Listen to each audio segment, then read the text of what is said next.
The history of the mass suicide at Dunbar Creek, referred to as Igbo Landing both in place and event, endures through oral histories, particularly for the Gula Gishi community. The descendants of the determined self-emancipated enslaved Africans have resided on the sea islands of the southeastern United States for generations. Igbo Landing holds symbolic importance within African-American folklore as a powerful and evocative story of resistance against enslavement. It inspired tales of Africans flying or walking on water to return home. It is the impetus for numerous African-American cultural works, including Toni Morrison's Song of Solomon, Julie Dash's Daughters of the Dust. Bury me in the ocean with my ancestors that jumped from the ships, because they knew death was better than bondage. The Black Panther, and Beyonce's Lemonade.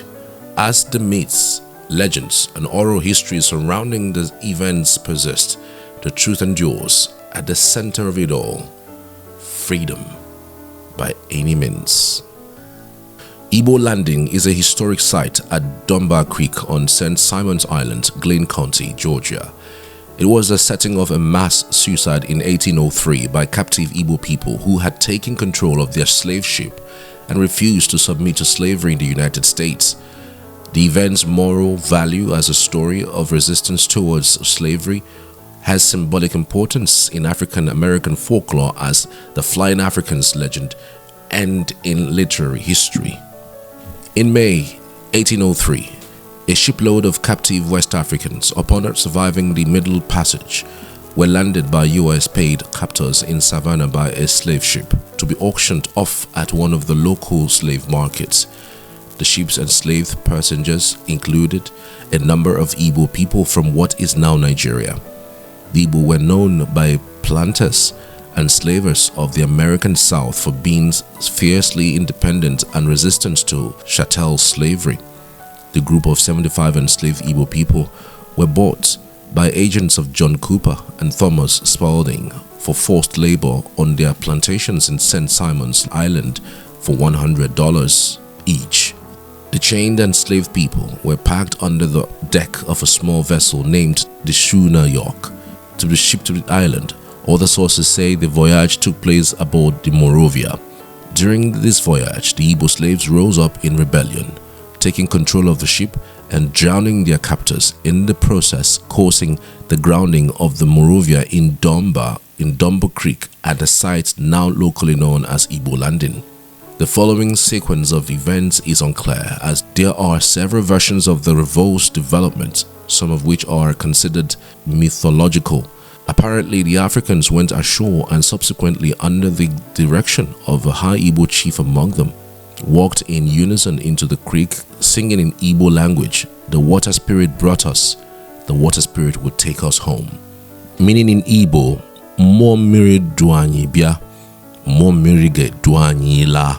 They thereby accepted the protection of their god, Chukwu, and death over the alternative of slavery.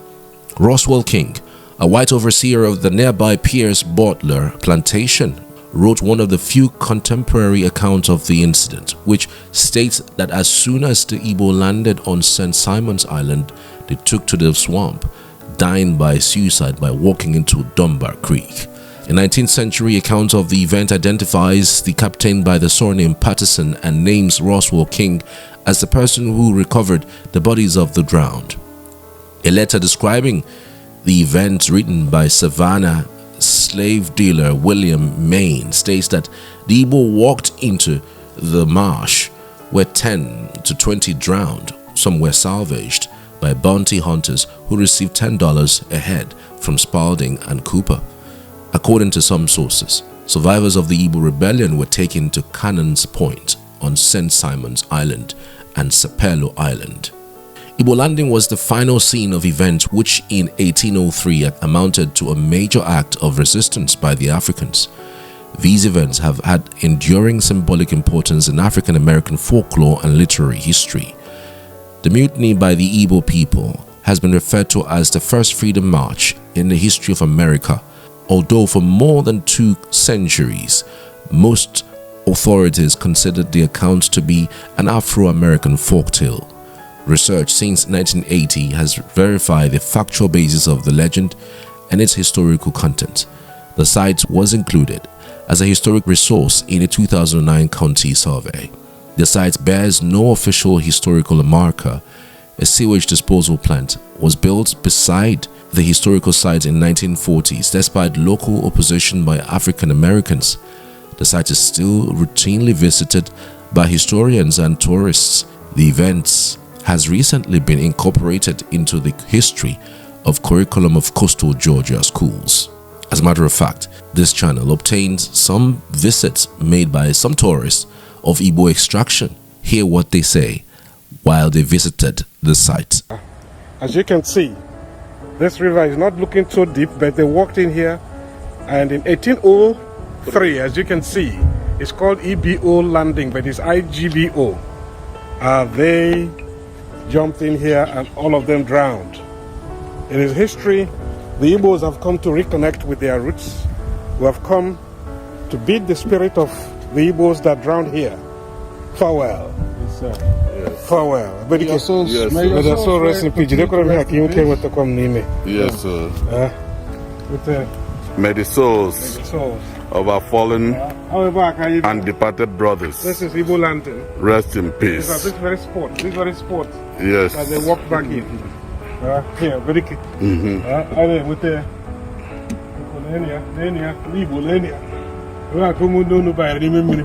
rather than be subjugated to slavery. They voluntarily and cautiously walked into the river and drowned. Brave men. And that is why it's called Igbo Landing. Yes. 1803. Let me ask you a question about here. Yes, sir. What do you think about being in this site today? I mean, I have goosebumps. It's unbelievable. You know, this race called Igbo, as mysterious as it continues to be, this is almost the climax of one of the histories behind our race and our ethnic group. To imagine that the stubbornness, the righteous stubbornness that our people faced back in the days, that has driven us to where we are today. As you can see, we're not making this up. The signs are here. Our brothers walked into this river and drowned to their death rather than be subjugated to the hardship and the conditions of slavery. Yes. You are here. You are here at, they call this place St. Simon's Island. This is Igbo Landing. What is your feeling today? Actually, nothing but goosebumps. To see the place we've heard about, to see the place that is talked about, where fellow Igbos decided in unity to walk back and perish rather than being subjugated to slavery. This is a historic site, and being here today, words alone cannot express it. I'm glad three of us came here as friends.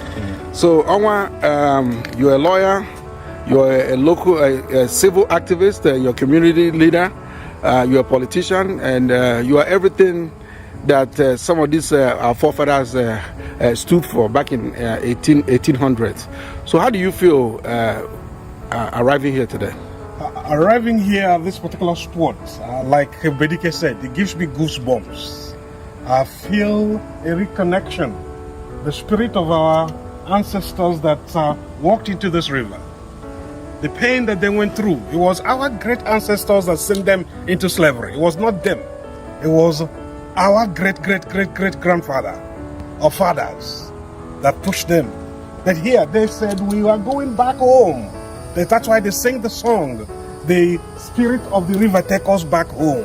That was the song they were singing when they all walked in. Together they held hands Unity. and said, Omambala, the spirit of the river take us back home. And here today we have come and tell them the spirit, so that the spirit can rest in peace. Amen. That they can go home finally. As today we have celebrated and renamed so many Americans, so many of our descendants who found out that they're Igbos also. We have come today to help bring a closure. And in this closure, remind them and the spirits that we are one. I Gabugidendebo. The story of the Igbo slaves who chose death over a life of slavery is a recurring story that has taken deep roots in African-American and Gulag oral history. As it's typical of oral histories, the facts have evolved over time. Many works by prominent African-American authors and artists feature similar stories of water or spiritual flights as symbols of resistance. A portion of Dunbar Creek west of this location is still referred to as Igbo or Igbo Landing. What do you make of this story? I will be waiting on the comment section. Thank you for watching. See you next time.